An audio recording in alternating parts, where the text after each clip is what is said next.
Hello. Hi. That's why I was talking to you, because we're doing a program on TV.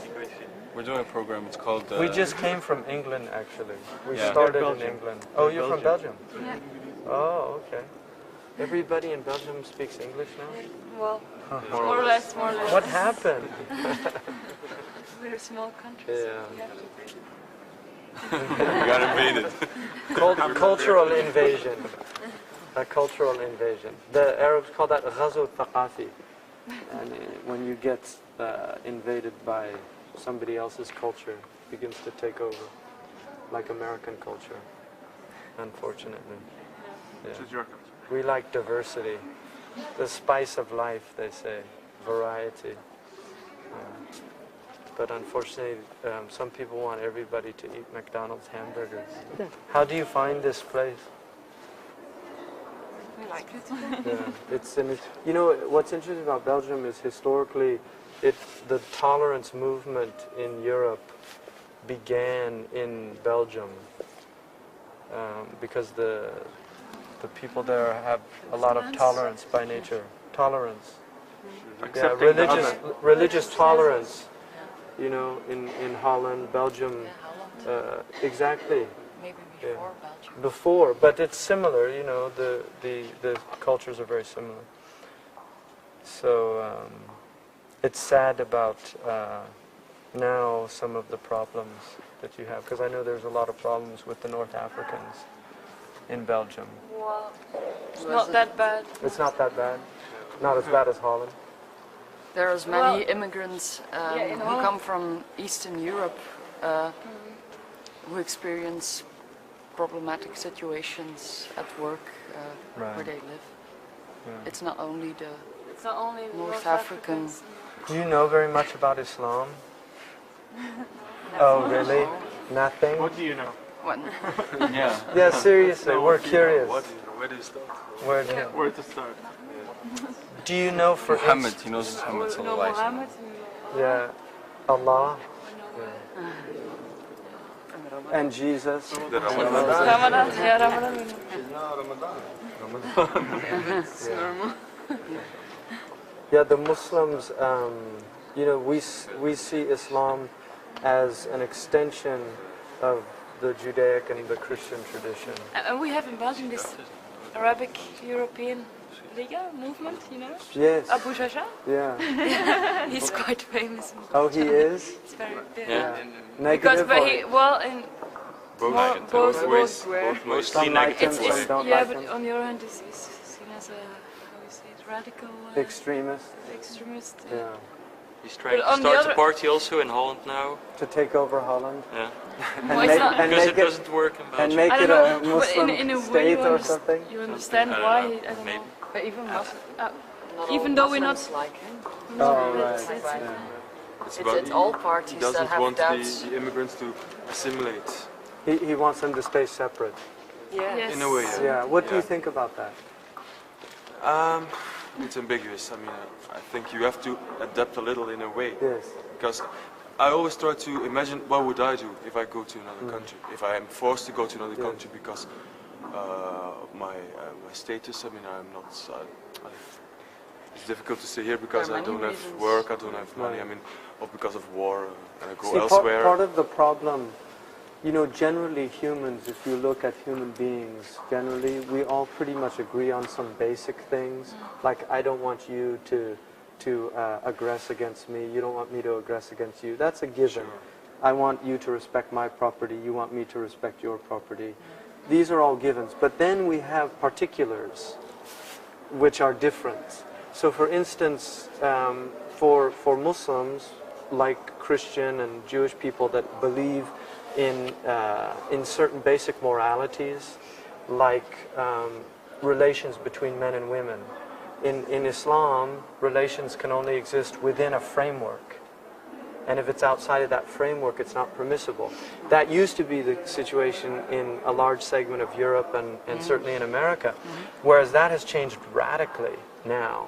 So a lot of Muslims are very fearful if we allow our children to assimilate into the culture, they'll get girlfriends and boyfriends, premarital sex, AIDS, herpes, drugs. They really start getting they really start getting frightened about losing these things that they believe are really essential. I mean, I'll give you a tragic example of this. In London recently, there was a Kurdish man who killed his daughter, literally killed her. Did you read about that? Yeah, it's tragic, and it's totally prohibited in Islamic law. You can't do that, obviously. Nobody would accept that. But that is the type of trauma that goes on, because he's coming from a Kurdish village where they have a whole understanding. And after he killed his daughter, he threw himself out of a window and tried to kill himself. So it wasn't like he was an evil man. He had to do it in a way. He felt, well, he saw his daughter as an extension of himself. That he was the reason for her coming into the world. And he saw her as doing something that was so unacceptable in his worldview that death was preferable to it.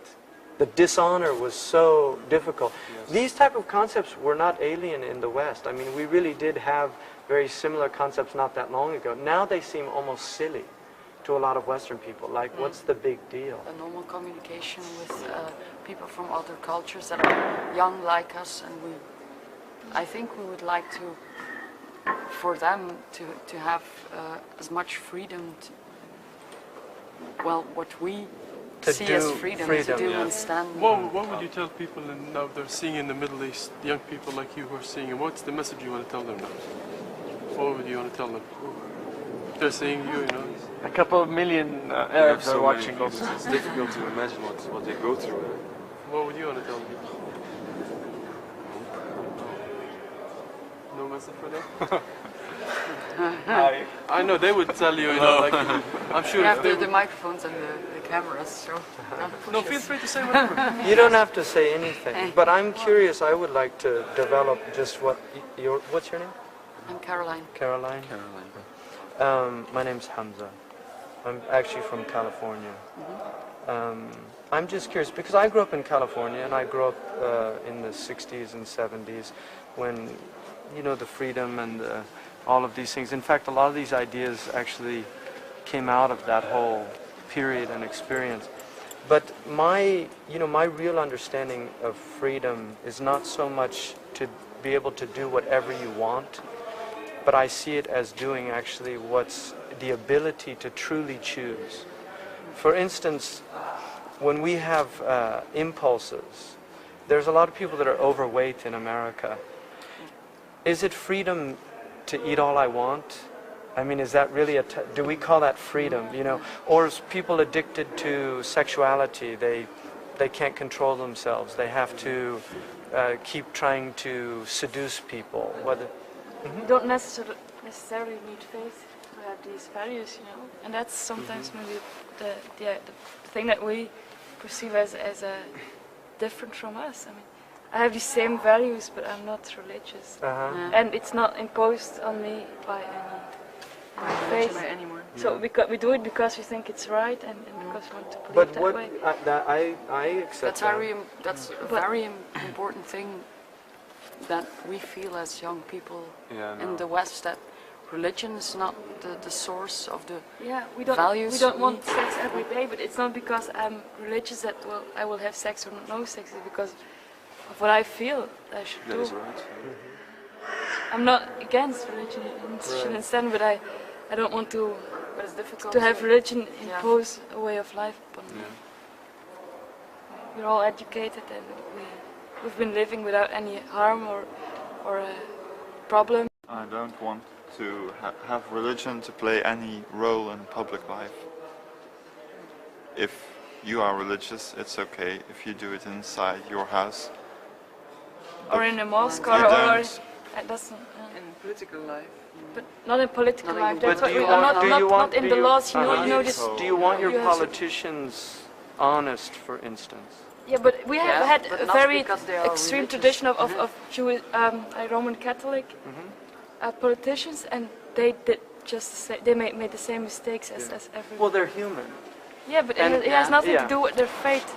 No. Well, it depends. No, I mean, because in Flanders you have a lot of guilt complexes about you should not do this, you should not do that, and that was because of religion. And now we have freed ourselves from these complexes. Okay. And I choose. I'm honest. I'm very peace loving. I'm tolerant, but it has to do with my human feeling. You said humanism. That's what I believe in, and not. You believe in humanism. Yeah, not kind of faith. Where do those values, do you think, where do they come from? From thinking with my brain. Yeah. And But from where did that come from? society. No, where did the Society. thinking come from? I mean, where did those thoughts come from? Because some people... I think you should be. What's your name? Ellen. Ellen? Ellen. Some people don't have those thoughts at all. They're like you, they don't have religion, and they can literally, like Saddam Hussein is a good example of that. He could kill tens of thousands of people and still go to sleep at night. I mean, there's people like that in the world. Not everybody has these feelings. But I mean, I'm just curious, where do you think those real feelings come from? I mean, you can say thinking, but even thought, where does thought come from? Where? From learning about things, from learning, from reading books, from education. We have learned about different. So our primitive people, they don't have these feelings like some Aboriginal people who can't read or write in Australia. No, but hold on, Aboriginal people who cannot read or write have no tradition of literacy. Yeah, but they learn things in another way. Okay, so it's not just reading. When we say they are peaceful in nature, they have a fantastic culture, but that's changed when English came in. Right. But what if other people who don't have these thoughts that you have, their actions affect you and may harm you? Doesn't it need some kind of higher order in order to prevent those people? I believe in democracy, and I believe in the. Well, let me ask you something about democracy. For instance, in England, 80% of the English people were against bombing Iraq, and yet the government bombed That's Iraq. not democratic. We were against bombing Iraq. The next elections, I hope they will lose. Yeah, but democracy is the best elect system, but it doesn't work in practice like it should. But it's the best solution of all worst solutions, I think, democracy. So the idea of people, the best of the worst, that's it. Do you have an alternative for democracy to avoid all that? Well, Definitely. I mean, I think, my personal belief is waking people up is what I really feel the most important thing for me to be doing. Like trying to wake myself up and trying to wake others up. One, to alternative ways of looking at things, because I think that we should challenge ourselves constantly, always. And what means do you have to wake up people? How do you organize to wake up? Well, part of for it is a whole community. What is the Politics, best way not to do that? Yeah, I don't. Political I'm party, very politics. I don't like political parties very much. So that's not I the way think you- I personally prefer communitarianism. I think that the best human beings are people that can monitor themselves.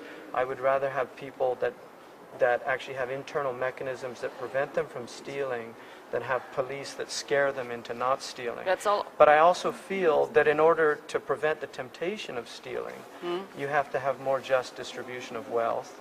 I think that in societies where we spend billions of dollars on weapons and we have old people begging in the streets, I think something is deeply wrong with our society. We agree. We totally agree. But we see no practical alternative for that.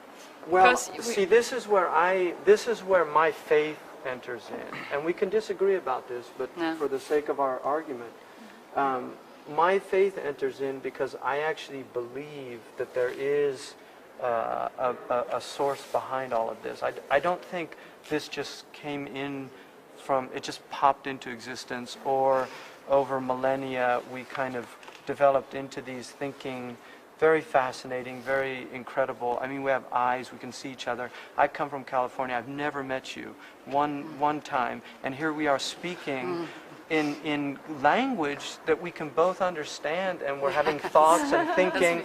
I mean, I find that very extraordinary, and I have a difficult time believing that was just a coincidence. And so I believe that source does communicate to us, and I believe it communicates to us in two ways. One is the way you're talking about. I believe that those thoughts that you have, even though you might not attribute them to that source, those thoughts of, I don't want to harm another person, I actually believe that you were created with those thoughts, that those are, in essence, what, in a more poetic language, we would call energetic thought. I believe that source does communicate to us, and I believe it communicates to us in two ways. One is the way you're talking about.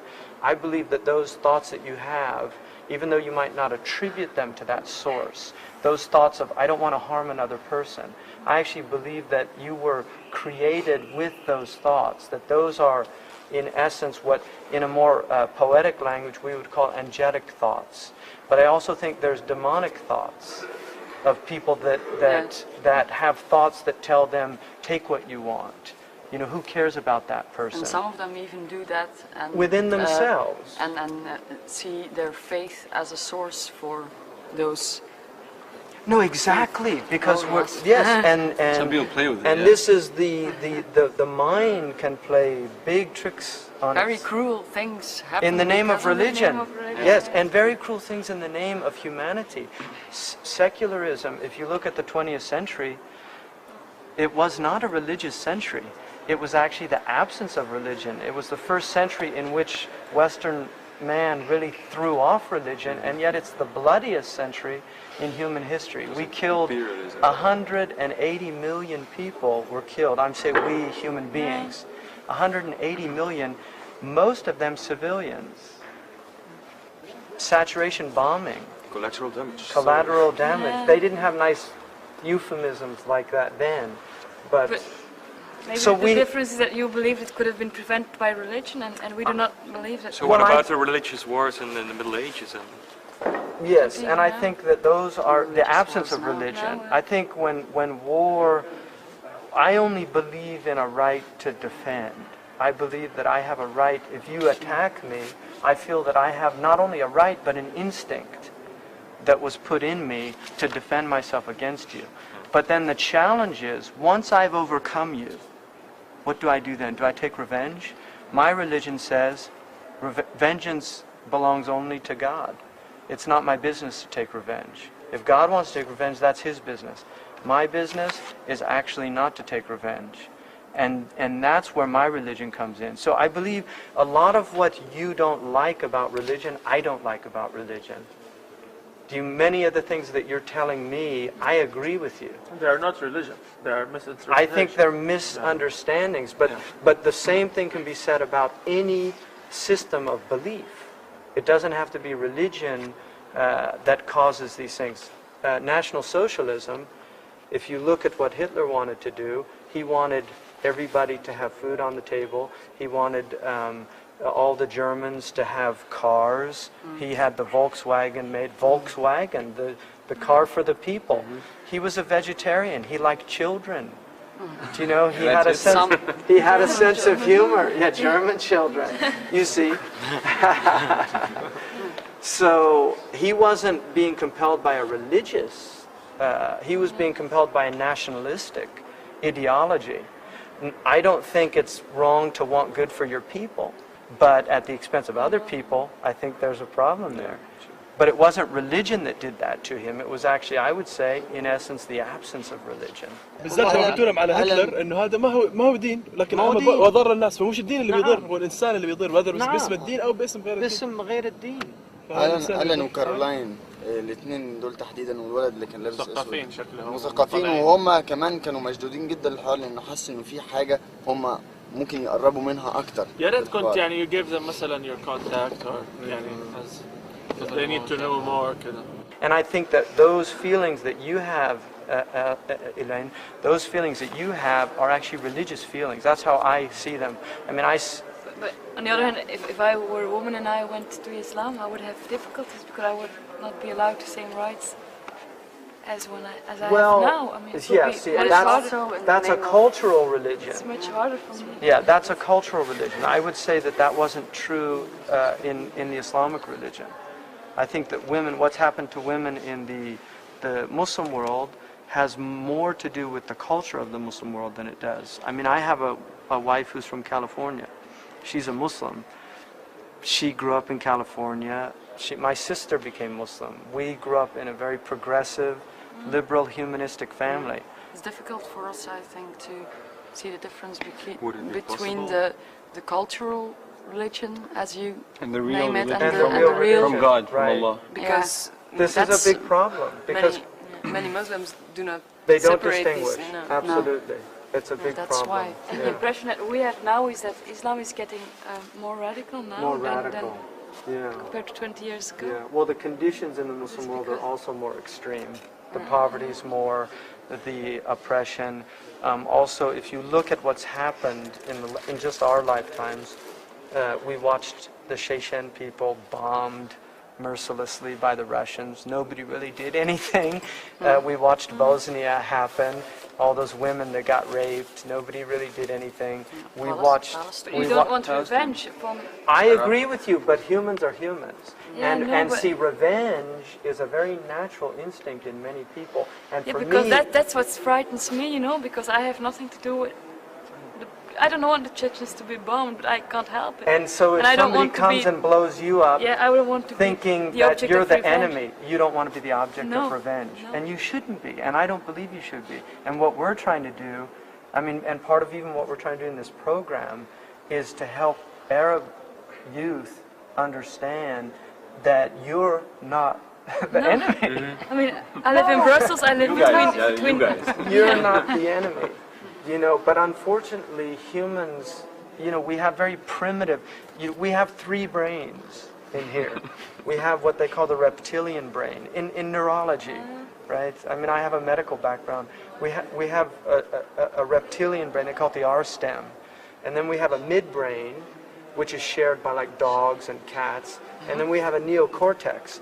Unfortunately, that reptilian brain overrides the what they call the neocortex, the latest part of the brain, which is what humans have that other animals don't have. Once you move into that animalistic behavior, it overrides. I mean, look. So when morality is situated in the third brain, or Right. yeah. Morality is in the neocortex. We as Yeah, it's in the third brain. And the revenge is in that first brain. It's a reptilian instinct. Yeah, but an I animal, always- if you hurt an animal, it lashes. Go ahead, sorry. No, sorry. I always try to have my rational brain overpower my instincts, my instinctive feeling.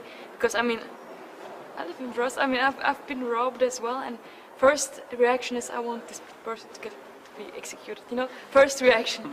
But after, No, that's honesty. gut feeling. I no, mean, that is a gut I feeling. was- Somebody runs you off the road, you want to smash their I was car. shocked by my own thoughts. I did not say executed, but I said punished, you know? Yeah. 10 minutes, and then after 10 minutes you start thinking calmly, and I always try to believe that rational Yeah. thoughts should, in the end, overcome, you know? What's the story about Qala Qabilt when he stole his stuff from the river?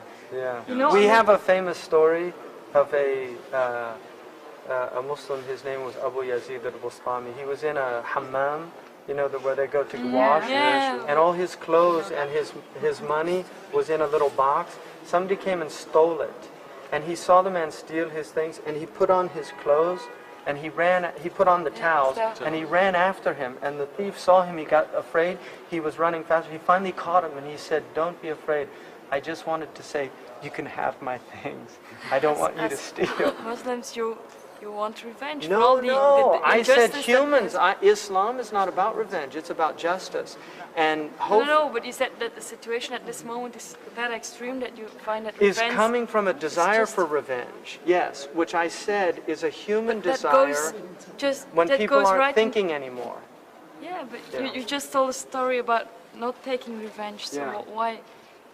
It's It's much more complicated than that. No, my point is that your initial desire, some people never get beyond that desire.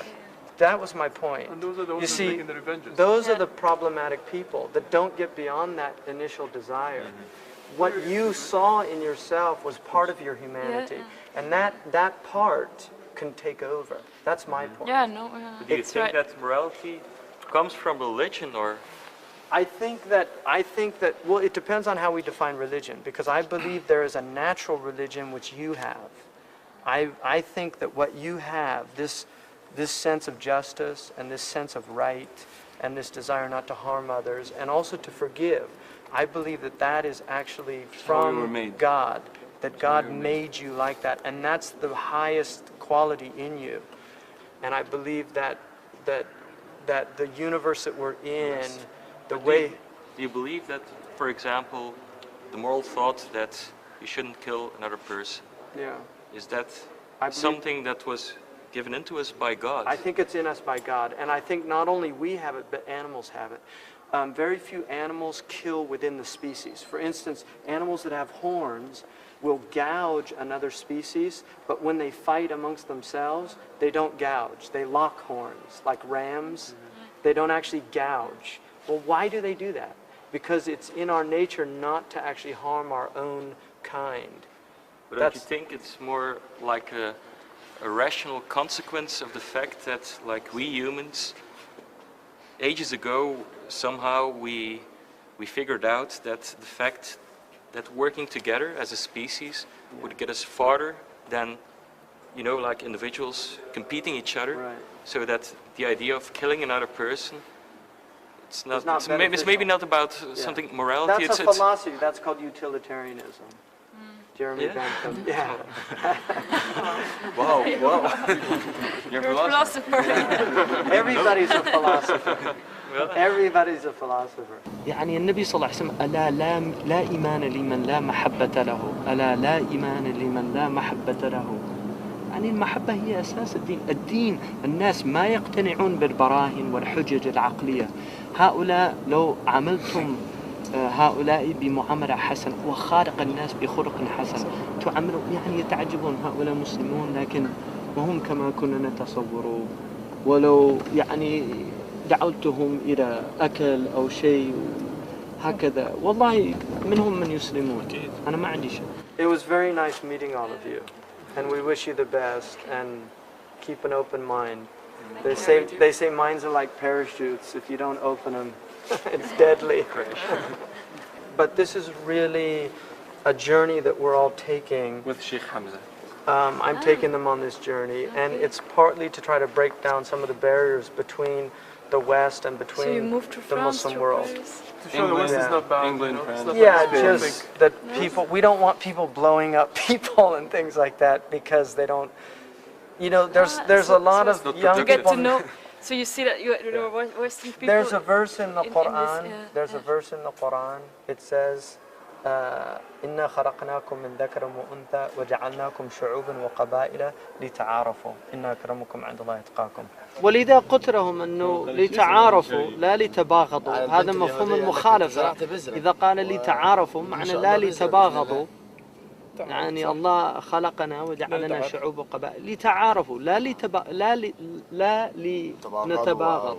We have created you from pairs, from mates, female, male, and we, God, the creative force, we have made you into nations and clans that you might know one another, not that you despise one another. It's for lita'arafu. It's that you might come to know each other. And then it says, and the noblest in God's eyes are the most conscientious. You know, the people that more aware. Yeah. Okay, it's nice. Okay, thank you. Thank you. Bye. Good luck. Bye. Good luck.